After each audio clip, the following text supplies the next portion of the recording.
शहर से बहुत दूर एक गांव था। उस गांव में एक बरगद का पेड़ था। उस पेड़ पर एक झूला लटका हुआ था, लेकिन कोई भी गांव वाला उस झूले पर बैठने की हिम्मत नहीं करता था। एक दिन घसीटा और उसकी पत्नी निर्मला सो रहे होते हैं। तभी उन्हें खिड़की से किसी के रोने की आवाज आती है। इस वजह से घसीटा की नींद खुल जाती है। अरे ये कौन है? लगता है ये आवाज उसी बरगद के पेड़ की तरफ से आ रही है। अरे निर्मला, जल्दी उठो, देखो ना, आज फिर से वही रोने की आवाज आ रही है। ये रोने की आवाज तो उसी झूले की तरफ से आ रही है। तुम डरो नहीं, मैं अभी देखता हूँ। फिर घसीटा खिड़की की तरफ जाता है तो उसकी आंखें फटी की फटी रह जाती हैं। उसे झूले पर एक औरत दिखाई देती है। उसने सफेद रंग की साड़ी पहनी होती है और रो रही होती है। अरे निर्मला, जल्दी यहाँ आओ, देखो झूले पर कोई बैठा हुआ है। फिर निर्मला भी जल्दी से खिड़की की ओर जाती है और उस औरत को देखने लगती है। अजी, ये वही चुड़ैल तो नहीं जिसने इस झूले पर अपना कब्जा कर रखा है? तुम्हारा दिमाग खराब तो नहीं हो गया? वो सिर्फ एक औरत है। अजी, भला रात के 2 बजे कौन पेड़ के नीचे झूला झूलता है? अब तुम रुको, मैं अभी बाहर जाकर देखता हूँ। अरे रुको रुको, तुम्हारा दिमाग खराब तो नहीं हो गया जो खुद मौत के मुंह में मरने के लिए जाना चाहते हो? मैं आपको कहीं नहीं जाने दूंगी।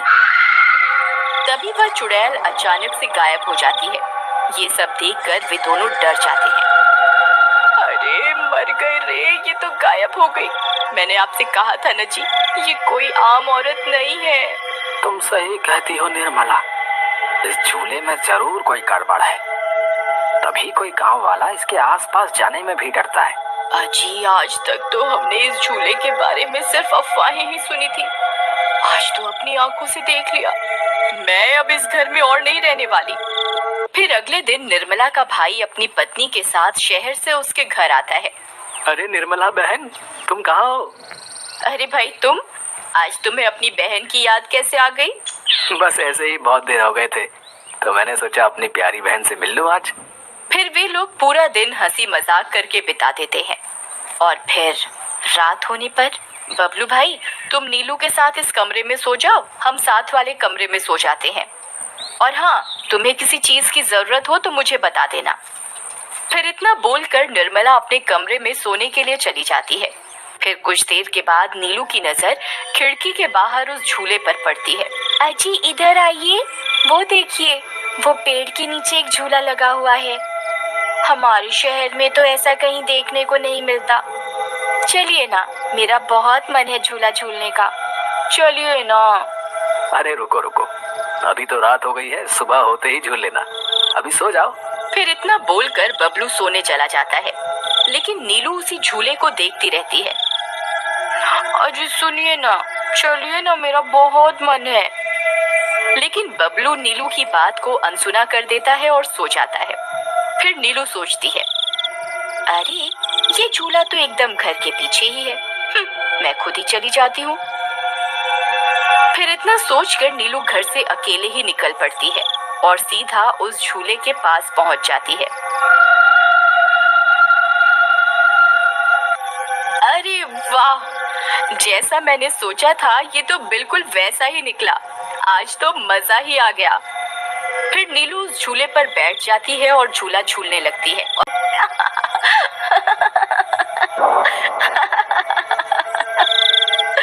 अरे वाह। फिर नीलू कुछ देर रात खुशी खुशी झूला झूलती रहती है। अरे वाह, आज तो मजा ही आ गया। चलो अब घर चलती हूँ। अगर इनकी नींद खुल गई तो ये बहुत नाराज हो जाएंगे। फिर जैसे ही नीलू उस झूले से उतरने लगती है तो उसे महसूस होता है कि किसी ने उसे पकड़ कर रखा है और वो झूले से नीचे नहीं उतर पा रही। वो बहुत डर जाती है। अरे अरे ये क्या? कौन है जिसने मुझे पकड़ कर रखा है? वो इधर उधर देखती है लेकिन उसे कोई दिखाई नहीं देता। अरे मर गई रे, मैं इस झूले से क्यों नहीं उतर पा रही? बचाओ बचाओ, कोई है? अजी सुनते हो, मेरी मदद करो। तभी नीलू की आवाज सुनकर बबलू की नींद खुल जाती है। निर्मला और घसीटा भी उठ जाते हैं और भागते हुए बबलू के पास आते हैं। अरे बबलू, ये तो नीलू की आवाज थी ना, वो कहाँ है? तभी घसीटा की नजर उस झूले पर पड़ती है। उसे नीलू उस पेड़ के नीचे पड़ी हुई दिखाई देती है। ये क्या अनर्थ हो गया? नीलू उस झूले के पास कैसे चली गई? फिर वे तीनों भागते हुए उस झूले के पास जाते हैं। उन्हें नीलू वहाँ बेहोश पड़ी हुई मिलती। ये तुम्हें क्या हो गया नीलू? नीलू, तुम्हें यहाँ नहीं आना चाहिए था। अब क्या होगा? फिर वे सब लोग वापस अपने घर आ जाते हैं और सुबह होने पर नीलू को होश आता है। नीलू, तुम ठीक तो हो ना? आज के बाद कभी उस झूले के पास नहीं जाना। उस झूले पर किसी चुड़ैल का साया है।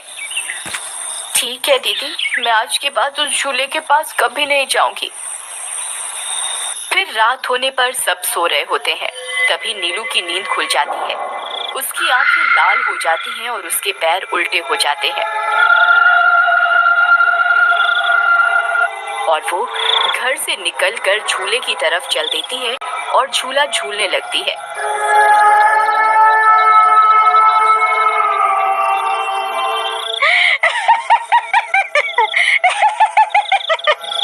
उसकी हंसी सुनकर उन सबकी नींद खुल जाती है।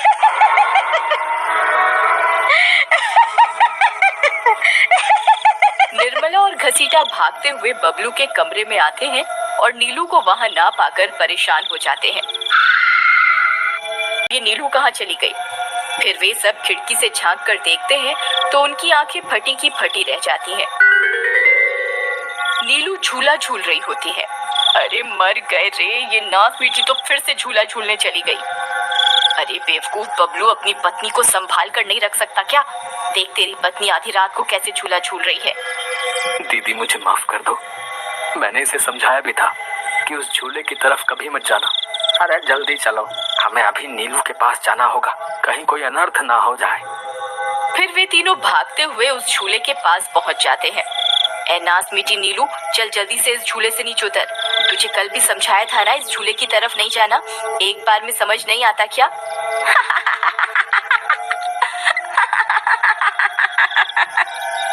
जरा इसके पैरों की तरफ तो देखो। अरे मर गए रे, ये तो चुड़ैल बन गई है। अरे मर गए रे, मेरी बीवी तो चुड़ैल बन गई, अब क्या होगा? अरे भागो रे भागो, सब अपनी जान बचाकर भागो। अरे मैं तो जीते जी विधवा बन गया, अरे मेरी बीवी तो चुड़ैल बन गई। फिर वे तीनों वहाँ से भाग जाते हैं। तभी उन्हें रास्ते में कुछ गांव वाले मिलते हैं। अरे घसीटा भाई, क्या हुआ? इतनी रात गए कहाँ भागे जा रहे हो? अरे भाई, इसकी पत्नी नीलू शहर से आई थी और रात को वो बरगद के पेड़ के नीचे बंधे झूले पर झूला झूलने चली गई। अब उस चुड़ैल ने उसके शरीर पर अपना कब्जा कर ली। ये क्या अनर्थ हो गया? चलो हम सब मिलकर अभी वहाँ चलते हैं। फिर वे सब गांव वाले मिलकर वहाँ पहुँच जाते हैं। नीलू अभी भी झूला झूल रही होती है। ए चुड़ैल, बस बहुत हो गया, तूने हम गांव वालों को बहुत परेशान किया है। तेरी वजह से कोई भी रात को इस रास्ते से गुजरने की हिम्मत नहीं करता था, लेकिन बस आज तेरा खेल खत्म करके ही रहेंगे। चलो भाइयों, आज इस चुड़ैल को जिंदा नहीं छोड़ना, बता रहे हैं भाइयों, हमें इस झूले को इस पेड़ से काट कर अलग करना हो। फिर कुछ गांव वाले खंजर से झूले की रस्सी तोड़ देते हैं। झूला टूटते ही नीलू नीचे गिर जाती है और चुड़ैल गुस्से में नीलू के शरीर से बाहर निकल जाती है। गांव वालों, ये तुमने सही नहीं किया, अब तुम सब मरोगे। भाई जल्दी से इस झूले में आग लगा दो, हो सकता है इस झूले के जलने से ये चुड़ैल भी मर जाए। तभी एक गांव वाला उस झूले को आग के हवाले कर देता है। उस झूले में आग लगते ही वह चुड़ैल भी तड़पने लगती है।